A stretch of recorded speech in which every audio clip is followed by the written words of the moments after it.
I am Ray LaTournous, Raymond LaTournous, if you want the formal name. I was born on March 14, 1926, in White Mills, Pennsylvania. I got involved in the cutting.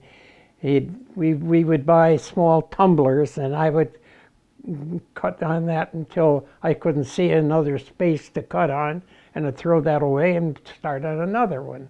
And that's how I learned. I really had no formal training on cutting. I think cutting is a thing that you apply yourself to and hope for the best. Ray LaTournous is a cut glass artist, and along with his daughter Kathy, they are the only two cut glass artists left in the once popular glass region of Wayne County, Pennsylvania. Our daughter Kathy used to get off the bus coming from school and come in, and she'd take a charge of a machine, and she would cut there till I was ready to go home. Dorflinger glass is known as some of the finest lead crystal in the country, and most of it was created right here in the small town of White Mills, Pennsylvania, at the Dorflinger Glass Factory in the late 1800s and the early 1900s. Due to many reasons, the factory closed its doors in 1921 before Ray LaTournous was even born, but his connection with this glass had began many years earlier. I don't know, I guess I heard the name Dorflinger all my life. I didn't really understand it. In fact, I used to walk through the factory yard to go to the post office every night. I walked around those buildings day after day and never gave it a thought what they were or what they had been. I didn't know anything about it. It was never discussed in the family. My father never talked much about anything like that in the history. I guess we just talked about present day things. Over the years, Ray learned to cut glass, and he opened his own cut glass shop in Hawley, Pennsylvania.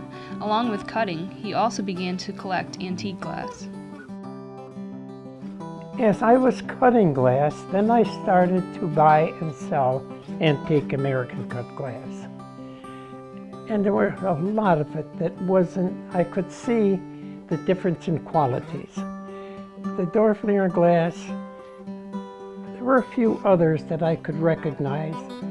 You could hardly tell the difference in quality of finish, and that was the main thing that drew me to Dorflinger.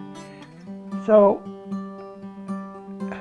I began to save a piece or two on occasion, if I could afford it. You know, I'd often buy maybe a dozen pieces. Oh, I'd think, well, if I could sell these, maybe I could afford to keep that, you know.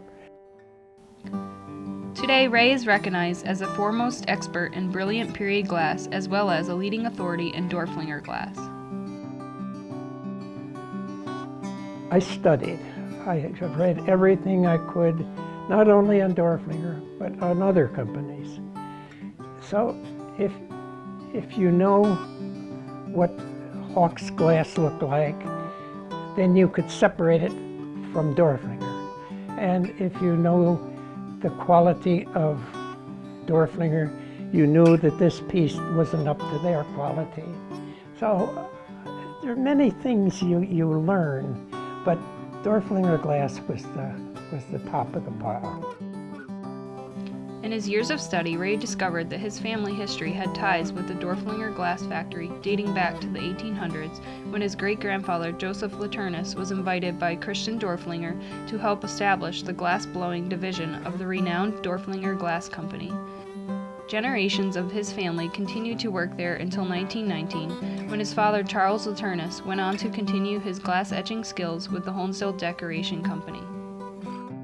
It didn't matter to me what I was doing, but I always had something else in mind while I was doing what I was working on. It seemed there was a challenge. There was always a challenge or an exploring into something.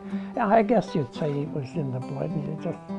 You couldn't solve all these things fast enough.